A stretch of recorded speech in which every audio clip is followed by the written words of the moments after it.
Mirad, se me ha ocurrido titular la reflexión con el siguiente título: de la emergencia afectiva al amor maduro en Cristo. Ese es el título que le he puesto, ¿no? Bueno, entonces, enmarcando, hay un hilo de continuidad entre los dos últimos pontificados. Benedicto XVI insistió especialmente, o sea, puso la alerta en la emergencia educativa tan grande, ¿no?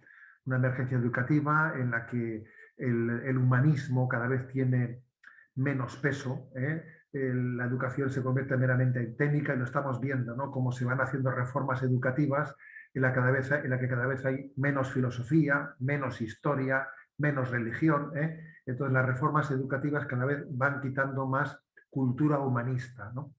Hay una emergencia educativa que también está muy ligada al pensamiento del relativismo, ¿eh? Al relativismo, ¿no? Mm. Pero al mismo tiempo que hay una emergencia educativa, también hay una emergencia afectiva, que quizás es en la que más ha puesto el acento el Papa Francisco, una emergencia afectiva y no, que se refiere más no a la falta de cultura, a la falta de conocimientos, ¿no? Sino más bien a las heridas del corazón. Entonces uno dice, ¿y qué es más importante, la emergencia educativa o la emergencia afectiva? Quizás hoy en día ponemos totalmente el acento, a ver, lo más urgente es la emergencia afectiva, que es lo que a la gente le afecta mucho más, ¿eh? Le afecta mucho más las heridas, lo que te afecta es eso, tu falta de cultura, eso te parece que es secundario completamente, ¿no? Bueno, la verdad es que sería un error contraponer ambas cosas, ¿eh? Contraponerlas. Tanto error sería pensar que el problema es meramente de la educación de los ideales, y de los conceptos, y pensar que los temas afectivos son secundarios, pero también sería un error pensar que aquí lo único importante son los temas afectivos, ¿no? Y que las ideas son abstractas y que no influyen tanto, ¿no? No, las dos cosas están muy, muy unidas, ¿no? Hay un riesgo de contraponer lo racional y lo afectivo, y lo racional y lo afectivo tienen que estar comunicados, ¿no? Lo racional, sobre todo, lo que ilumina es el sentido. ¿Qué sentido tiene mi vida? Que yo pueda decir, de una explicación de sentido. Y lo afectivo, obviamente, hace referencia al crecimiento en madurez, ¿no? De mis afectos y de mis emociones. Bueno, visto eso así, yo voy directamente con este contexto, me voy a meter en el tema de la emergencia afectiva, que es la que desarrollé ciertamente en ese primer congreso de pastoral juvenil, que ya se han cumplido 10 años de aquel congreso, y hablé de la emergencia afectiva, pero hablé no desde el punto de vista tanto del psicologismo, sino también desde la perspectiva de la espiritualidad, ¿de acuerdo? O sea que supongo que esta charla un psicólogo la daría también de otra manera.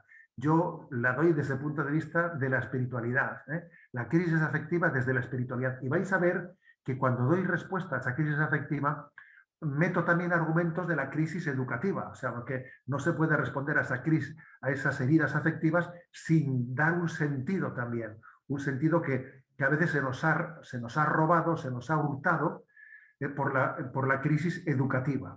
Bueno, yo parto de lo que dice Santa Teresa de Jesús. Dice ella, a mi parecer, jamás acabamos de conocernos si no procuramos conocer a Dios.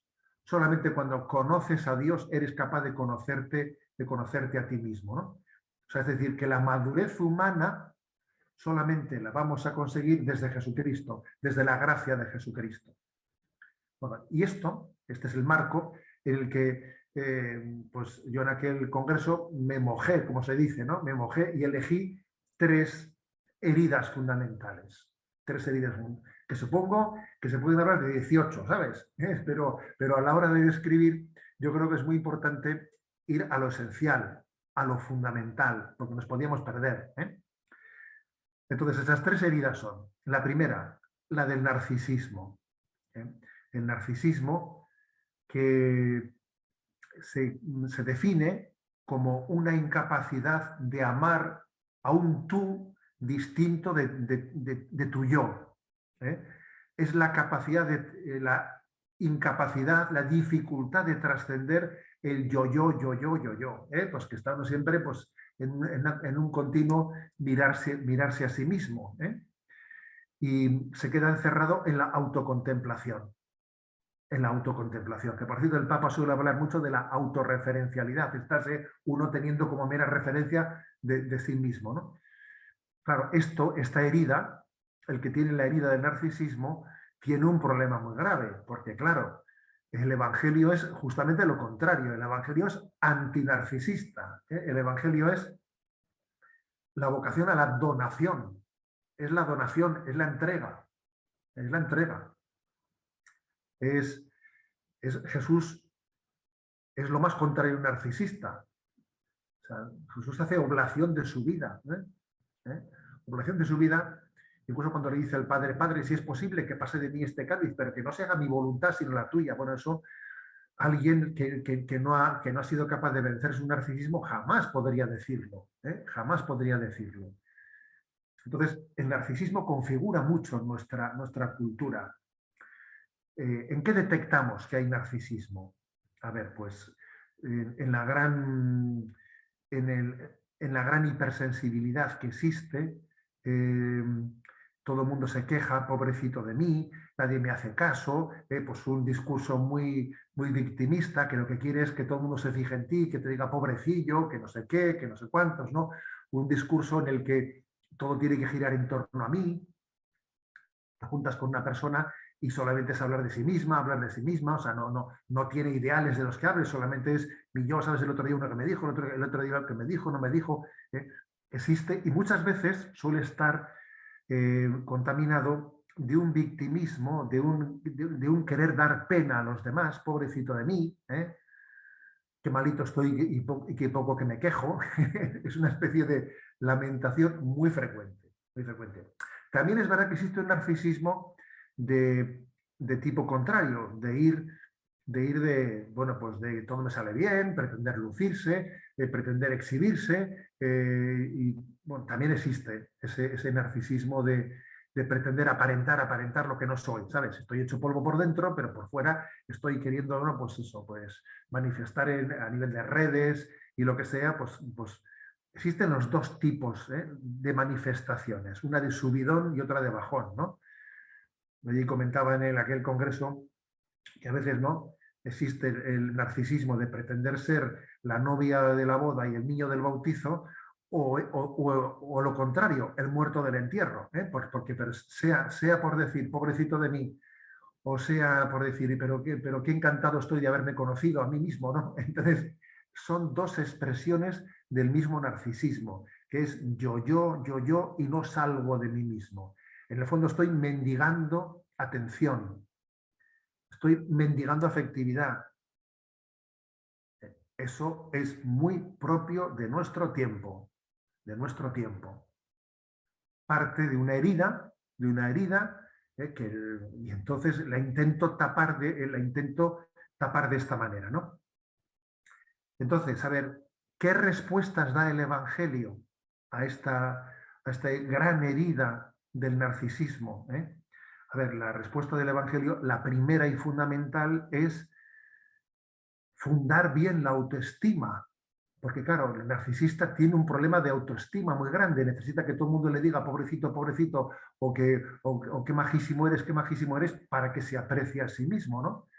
El Evangelio funda bien la autoestima, ¿no? Y la autoestima te la funda en que Dios te ama incondicionalmente, ¿no? El anuncio del amor de Dios, de que tú eres amado incondicionalmente, es el que debe de fundar la autoestima. Yo suelo repetir mucho, ¿no? Pues casi como Descartes decía, ¿no? Pienso, luego existo, decía, tenemos que reformular eso en cristiano, ¿no? Y dice, soy amado, luego existo, ¿no? Existo porque he sido amado, y he sido amado con un amor incondicional. Soy amado, luego existo. Eso es lo que funda, ¿no? No necesito que nadie me esté pasando la mano por la chepa para que diga, qué bien. No, si ya sé que Dios me quiere. No hace falta que la gente me aplauda. O sea, no lo necesito. Sé que Dios me ama, ¿no? Ese es lo que funda mi autoestima. Pero claro, no saberlo en teoría, sino tener un conocimiento vital, ¿eh? De que me sé amado, me siento amado por Dios. En segundo lugar, ¿no? También creo que es muy importante para vencer el narcisismo una espiritualidad equilibrada en la que se integre la mística y la ascética, o la ascética y la mística. ¿Eh? Porque claro, la mística es el anuncio del amor de Dios, pero la ascética es todo el camino del vencimiento de nuestros desórdenes interiores. Y es que en esta vida la mística y la ascética tienen que ir de la mano, porque en nosotros hay un desorden interior. Hay un desorden interior que tiene que ser mortificado, en el que tiene que existir un sacrificio, un aprender a olvidarnos de nuestro gusto y pensar en los demás. Entonces hay cosas como conceptos como sacrificio, mortificación, llevarnos la contra a nosotros mismos, dice San Ignacio de Loyola, el agere contra, o sea, saber llevar la contra a mi propio gusto, ¿eh? Saber distinguir quiero y me apetece, porque hay cosas que las quiero aunque no me apetezcan. Esto forma parte de la ascética, ¿sabes? Esto forma parte de la ascética. Entonces, si no existe ascética, la mística es una broma. O sea, la mística son palabras, palabras hermosísimas, hermosísimas, pero para ser dichas y que uno diga, qué bonito, qué bonito, ya, pero si no van integradas, ¿no? Ese anuncio del amor incondicional de Dios, si no va integrado en una estética, no se encarna en la vida, no se encarna en la realidad, ¿no? Pues creo que existen dos riesgos. Una educación meramente ascética que tiene el peligro de ser voluntarista. Tú tienes que superarte, porque tienes que ser el primero de clase. Tienes que ser, no, por puro imperativo moral, ¿no? Eso es un puro voluntarismo, ¿sabes? O porque Dios lo manda, o porque Dios lo prohíbe, o porque tienes que ser el primero. ¿Eh? O sea, a ver, es puro voluntarismo, ¿no?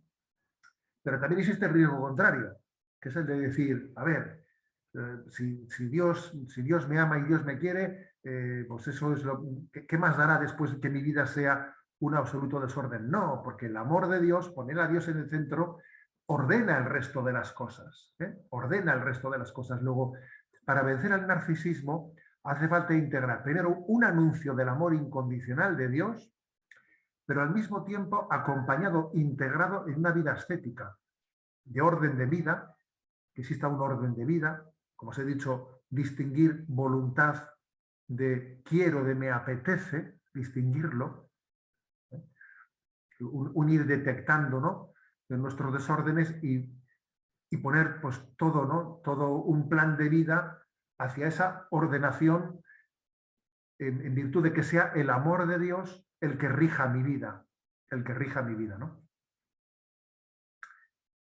Y hay también una tercera, para vencer el narcisismo, para hacer una terapia antinarcisista, también suele ser muy importante, ya que suele ser muy frecuente que el narcisista sea un victimillas, ¿no? Uno que siempre se queja de todo, que todo, todo es un quejica, ¿no? Un quejica de la vida.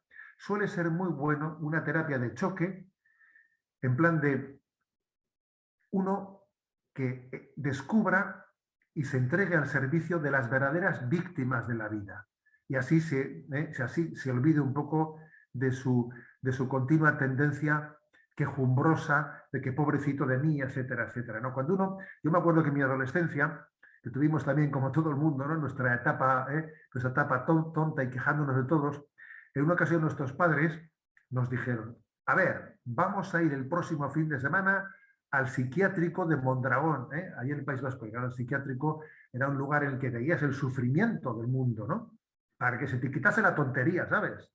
Para que se te quitase la tontería, para descubrir quiénes son los verdaderos sufrientes de este mundo y para que así esa tendencia tuya a quejarte de todo, a que yo, pues reciba como una terapia de choque, ¿no? Para olvidarte de ti mismo.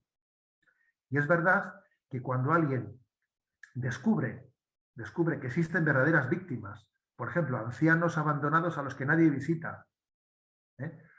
O hace una experiencia en misiones y se queda impresionado, ¿no? De lo que son, del nivel de sufrimientos que pueden existir en otros lugares y de lo feliz que es la gente, a pesar de tanta pobreza y tanta carencia, ¿no? Y cosa que aquí lo tenemos todo y nos estamos quejando. Eso es una terapia de choque antinarcisista muy importante. Con lo cual también digamos que este aspecto puede, claro, lo que pasa es que es muy importante que este tipo de experiencias vayan bien acompañadas. Pues, por ejemplo, he puesto el caso de tener una experiencia en misiones, bien acompañado, ¿no? En el que uno descubra cuáles son las víctimas reales del mundo y así no se le ocurra nunca, ¿no? Hacer una lectura de la vida en la que todo es pensar en lo mío, en lo mío. Uno siente vergüenza, ¿no? De su egocentrismo cuando ve y descubre un mundo que realmente está sufriendo. Dice, ¿yo de qué me quejo? De que estoy todo el día mirándome al ombligo, mirándome al ombligo todo el mundo, todo el rato cuando mira el mundo lo que está sufriendo, ¿no? Entonces yo creo que estas tres son las respuestas principales a la herida del narcisismo. La del anuncio del amor de Dios, que mi autoestima se funda en el amor incondicional de Dios. La integración también de la vía ascética, o sea, de tomarme en serio el ordenar mi desorden interior mediante, bueno, pues mediante todo pues un itinerario de mortificación y de sacrificio, en el que yo vaya integrando, ¿no? Pues mis desórdenes interiores. Y en tercer lugar, descubrir quiénes son dónde están los verdaderos sufrimientos de este mundo y olvidarme de mí mismo y ponerme a servir allí. Esto por lo que hace referencia a la primera de las heridas, ¿no? La del narcisismo. La segunda herida, le llamo yo la del pansexualismo, ¿no? El pansexualismo, pues, ¿qué es lo que se refiere? Pues a esta tendencia de alerta sexual permanente en la que vivimos, ¿no? El mundo está hipererotizado y se ha hecho de la sexualidad casi una especie de estado de alerta permanente, continuamente, ¿no? El bombardeo del erotismo pues lo ha invadido todo. Y además ya con la era de Internet ya no te quiero ya ni contar, ¿no? Se ha llegado a convertir en una esclavitud, en una adicción. Las adicciones a la pornografía están súper extendidas, o sea, eh, y los problemas de imagen, incluso de complejos, ¿no? Porque no respondemos a determinados estereotipos en los que si tú no das ese tipo erotizado, pues te sientes acomplejado, ¿no? Entonces, esto, como os podéis imaginar, es otro obstáculo muy grande, muy serio para poder seguir a Jesucristo en el Evangelio.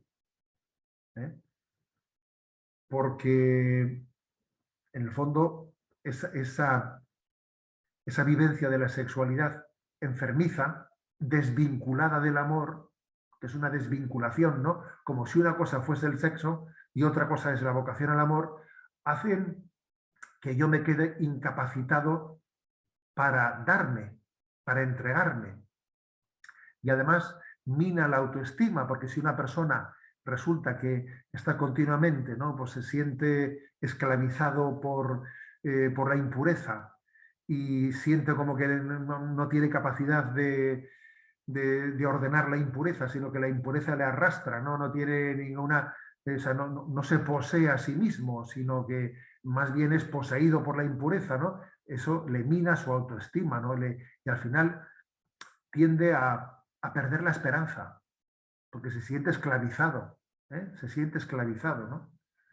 Y entonces, pues puede pasar dos cosas, ¿no? Una es que acabe, para no sentirse mal, acaba pensando, cambia su forma de pensar y dice, va, pues esto, pues que en el fondo este es el nuevo mundo. Y el nuevo mundo, pues el sexo se vive de esta manera y te lo autojustificas, O está también aquel que se desespera.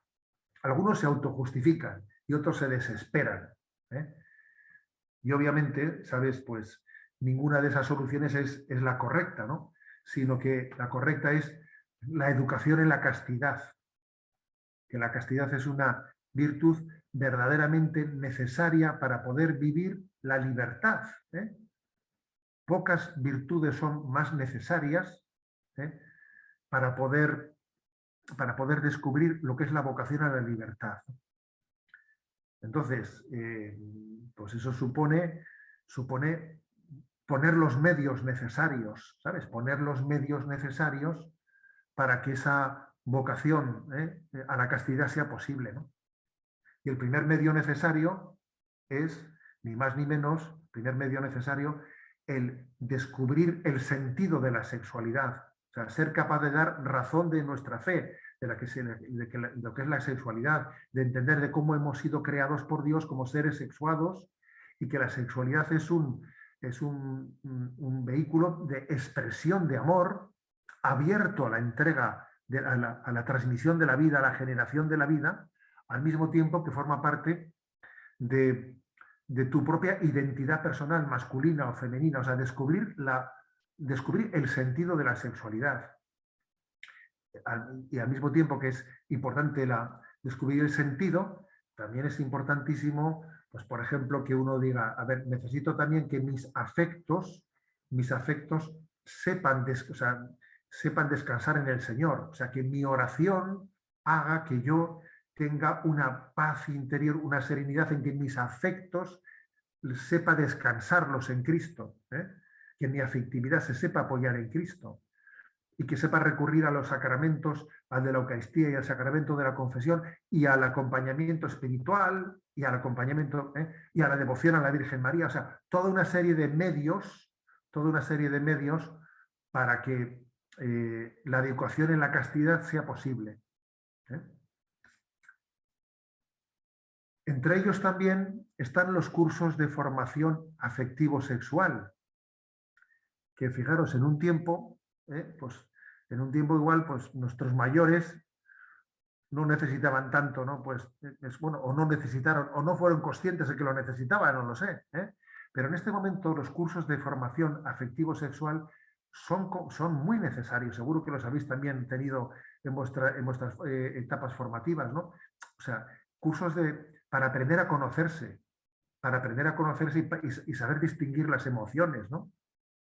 Y saber distinguir las pasiones y saber cuál es nuestra vocación. O sea, la afectividad, no nacemos conociendo bien nuestra afectividad, nos tenemos que descubrir, tenemos que saber interpretar. La educación afectivo-sexual es necesaria. Se dice que, por ejemplo, que para comer no hace falta darte un cursillo, aunque también un cursillo de modales para comer no está mal, porque hay mucha gente que puede comer sin modales, ¿sabes? O sea, también para comer hace falta un curso de aprender a comer bien, pero para amar bastante más que para comer, ¿sabes? Para comer hará falta, pero para amar muchísimo más, muchísimo más. Bueno, y luego también está el tema del descubrimiento de nuestras heridas de fondo originarias, ¿no? Que pueden estar condicionando mi dificultad para la castidad. Porque cada vez hemos ido conociendo con mayor claridad cómo determinadas heridas que he podido tener en mi infancia y adolescencia me han condicionado para que genere determinadas dificultades para vivir la castidad. Por ejemplo, es muy fácil que cuando alguien ha tenido determinados abusos, etcétera, pues esos abusos después han derivado en una dificultad grande, ¿no? Grande para vivir la castidad.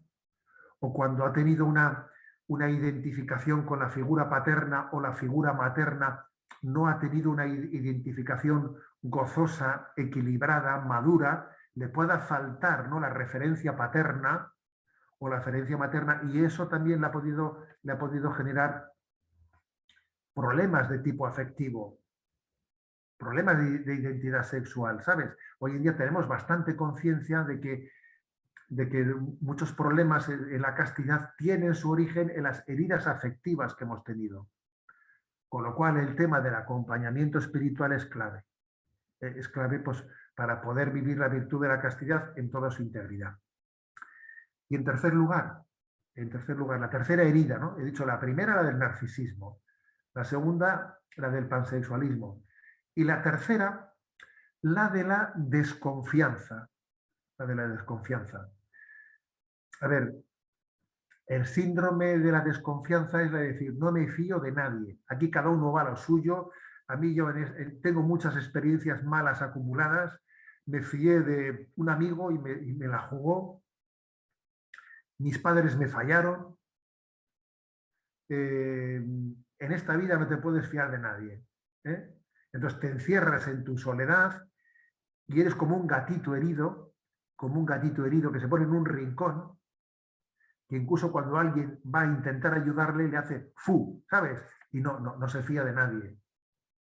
Porque, bueno, pues porque tuvo malas experiencias y eso le ha llevado ya a una especie de desconfianza cuasi innata, ¿sabes? ¿No? Que le lleva mucho a la soledad, con grandes contradicciones, como que no, vives en la soledad y luego de repente en redes sociales abres tu intimidad a cualquiera.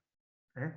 No hace mucho me decía una peluquera, y decía, señor obispo, tiene que usted venir a mi peluquería y verá cómo la gente en la peluquería suelta por su boca diciendo su intimidad de una manera alucinante.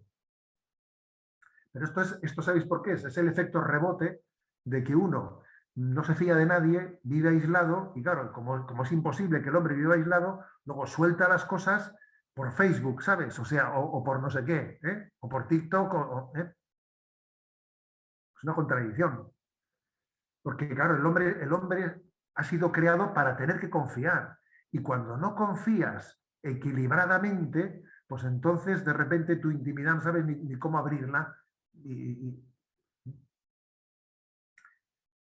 Eh, Además, incluso hay personas que te dicen, ¿no? Yo no me fío de nadie, no me fío de nadie, solo me fío de Dios.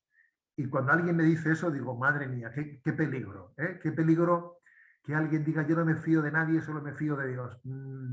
Miedo me da también eso, ¿sabes? Porque la verdadera confianza en Dios también tiene que tener confianza en los demás. Cuando alguien dice, yo no me fío de nadie, solo de Dios, mira, tienes una religiosidad desequilibrada. ¿Eh?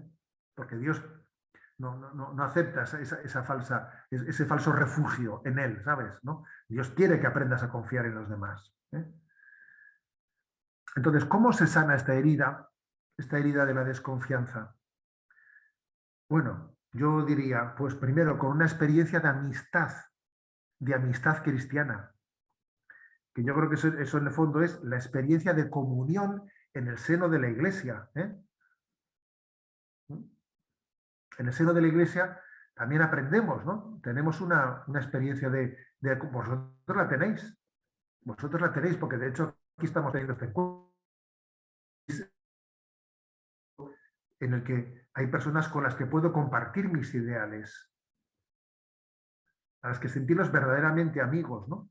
Experiencia de comunión en el seno de la iglesia, o sea, experiencia de amistad cristiana. En segundo lugar, acompañamiento espiritual, que como veis esto sale por muchos lados, ¿eh? Al acompañamiento espiritual, ¿no? Y por último, el abandono en la providencia, ¿no? Que la confianza en Dios vence los miedos. A ver, yo me fío de Dios. Si me fío de Dios, pues doy un voto de confianza a la vida. ¿Eh? Precisamente porque me fío de Dios, Él me permite que yo arriesgue. Aunque a veces cuando uno arriesga le pueden salir las cosas mal, ¿eh? Pero yo arriesgo porque me fío de Dios. ¿Eh? Me fío de Dios. Bueno, creo que son estas tres heridas, ¿no? Si alguien me dijese de estas tres, ¿cuál es la más fuerte? Pues no sé muy bien qué le diría, ¿sabes? Yo creo que la más determinante puede ser la del narcisismo. Aunque para sanar el narcisismo, si encima tengo desconfianza, entonces no hay quien sane el narcisismo, ¿sabes?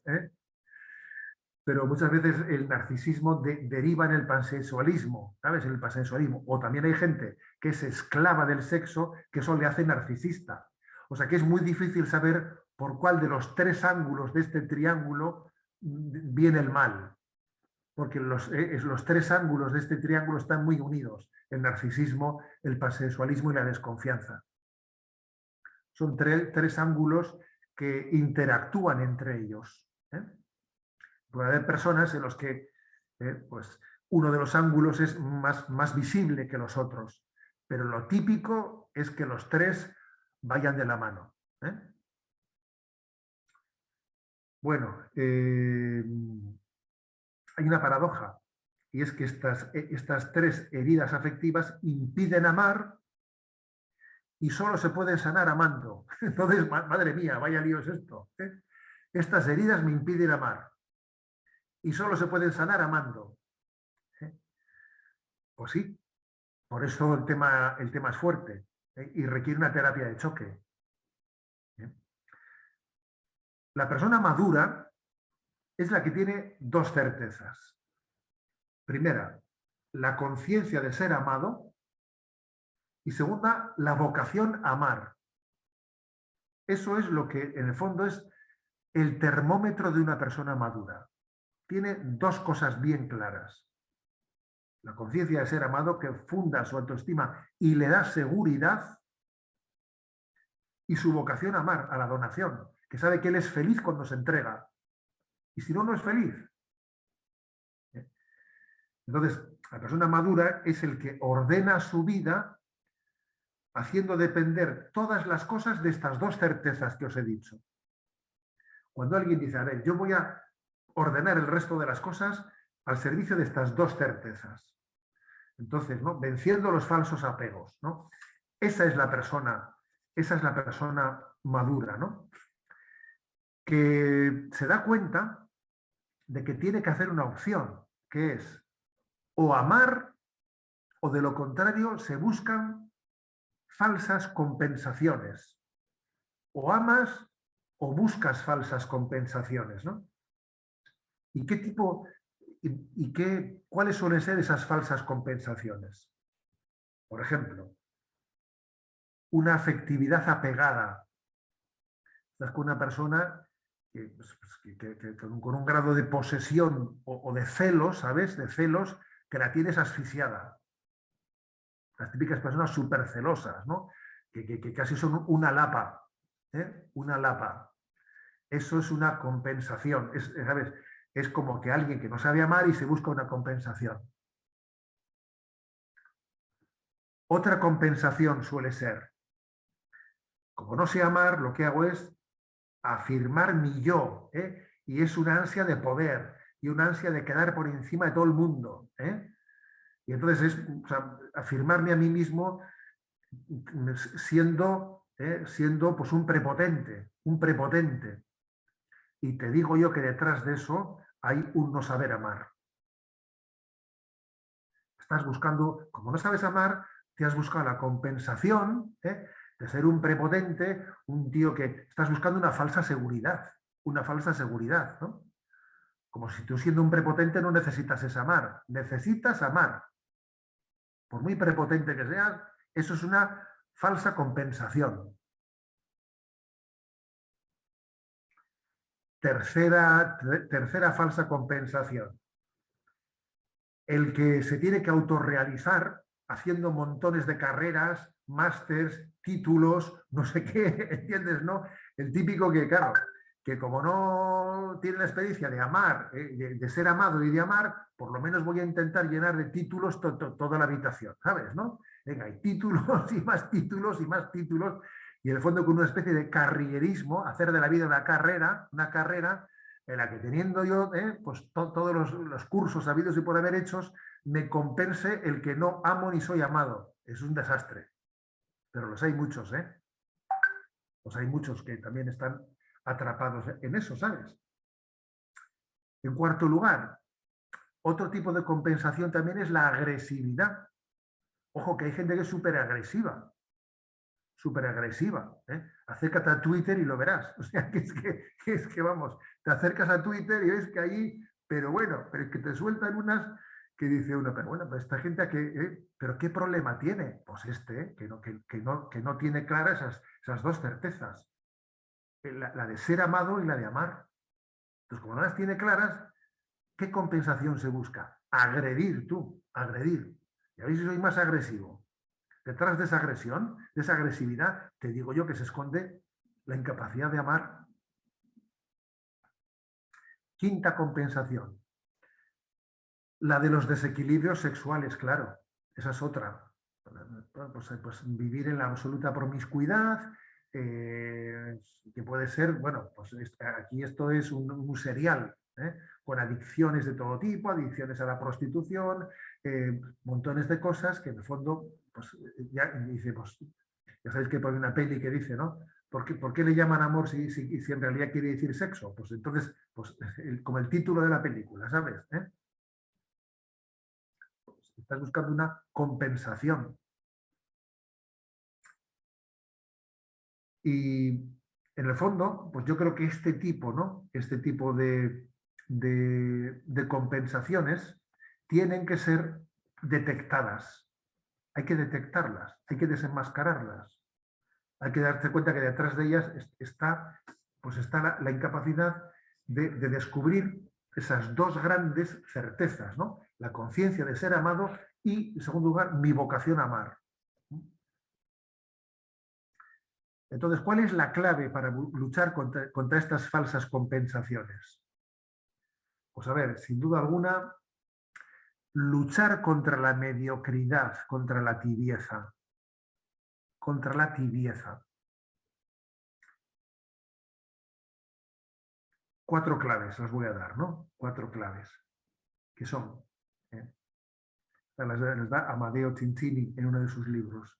Primera, no basta con ser sincero, es necesario ser verdadero, que no es lo mismo que sincero. Hay que ir peregrinando de la mera sinceridad a la verdad, es decir, aprendiendo a desenmascarar el engaño de las falsas compensaciones. Yo es que quiero ser sincero, un momento, sincero y verdadero, porque a veces uno, ser sincero es decir lo que sientes, pero lo que sientes no se ajusta exactamente a la verdad, porque uno que tiene falsas compensaciones no se da cuenta de la verdad. Entonces, además de ser sincero, tiene que ser verdadero, que es decir, quitarte la máscara y descubrirte lo que hay de verdad. Hoy en día está muy de moda decir, no, aquí lo importante es ser, que cada uno diga lo que tiene. Sí, un momento, pero primero es conócete, que si no te conoces, ¿para qué sirve ser sincero? Claro, cuando te conozcas, entonces ser sincero pasará a ser verdadero, que es otra cosa. Segundo lugar, no conformarse con la perseverancia, sino que nuestro objetivo es la fidelidad. ¿Qué diferencia hay aquí entre perseverancia y fidelidad? Bueno, pues que es muy importante renovar las motivaciones por las que hacemos las cosas. No hacerlo pues porque claro, como estoy aquí tengo que cumplir. No, no, no. Tengo que hacerlas con un amor apasionado, con una relación creativa con Dios, en la que yo el día a día lo convierta en una fidelidad por amor. Por ejemplo, ¿no? El hermano mayor de la parábola del hijo pródigo estaba en casa quieto, parado, ese no se escapaba como su hermano pequeño. Era un hombre perseverante, pero no era un hombre fiel. Perseveraba, pero no tenía fidelidad. La fidelidad consiste no solo en perseverar, sino en perseverar con una vocación apasionada, ¿sabes? Y nosotros tenemos que ser no solo perseverantes, tenemos que ser fieles, fieles. Y esto es muy importante para superar la mediocridad. Y cuando uno tenga un corazón ardoroso, entonces será capaz de romper con las falsas compensaciones. En tercer lugar, ¿no? Descubrir la clave cristológica de nuestro amor. O sea, tenemos una vocación a un desposorio con Jesucristo. Cristo es el esposo de nuestra alma. En el Evangelio de San Juan, Jesús comienza su vida pública a través de las bodas de Caná de Galilea y Jesús se presenta como el esposo de la humanidad, ¿no? Tenemos que descubrir esta clave esponsal. Hay una clave esponsal no solo en el matrimonio, en todas las vocaciones. Por ejemplo, ¿no? Este anillo que lleva aquí el obispo, este anillo es imagen del desposorio de Cristo con su iglesia. Y las alianzas que llevan los religiosos, las religiosas, es imagen de su desposorio con Cristo. Y las alianzas que llevan en los matrimonios, obviamente es una imagen de la alianza en Cristo. En el fondo, en cada bautismo hay una alianza. Es clave descubrir nuestra unión de alianza esponsal con Dios, para que tengamos un amor maduro. Y por último, hay como 4 pilares que determinan este equilibrio afectivo, orientado por el amor sin buscar falsas compensaciones, que son, ¿no? Estas 4. Vida espiritual intensa, entrega a cada uno a nuestra, bueno, pues a la encomienda que tenemos, si soy estudiante, si soy trabajando, cada uno, o sea, primero, vida espiritual, segundo, entrega, ¿no? Entrega en nuestra vocación, en nuestro estado de vida, en nuestra vocación personal. Tercero, una relación familiar fuerte. Y en cuarto lugar, una fraternidad entre nosotros. Yo creo que esas 4 cosas son necesarias, ¿eh? Vida espiritual intensa de relación con el Señor, o sea, santificar mi trabajo, mi estudio, una vida familiar fuerte y una fraternidad fuerte entre nosotros. En vuestro caso, pues de vuestro grupo de encuentro en Cristo, ¿no? Estos 4 pilares, ¿sabes? Son básicos. Son básicos. Bueno, pues como veis, ¿no? Esto es un poco así el breve resumen que os hago, ¿no? De esta importancia. Os he dicho que iba a poner como título de la emergencia afectiva al amor maduro en Cristo, al amor maduro en Cristo. Y es todo un reto para nosotros, pero yo estoy convencido que el Señor ya lo va haciendo en vosotros, ¿no? La prueba es que solamente el haber pedido esta charla, pues ya supone conciencia, ¿sabes? Supone conciencia de que lo buscamos, ¿no? Y que de alguna manera el Señor ya nos está dando las arras de esto.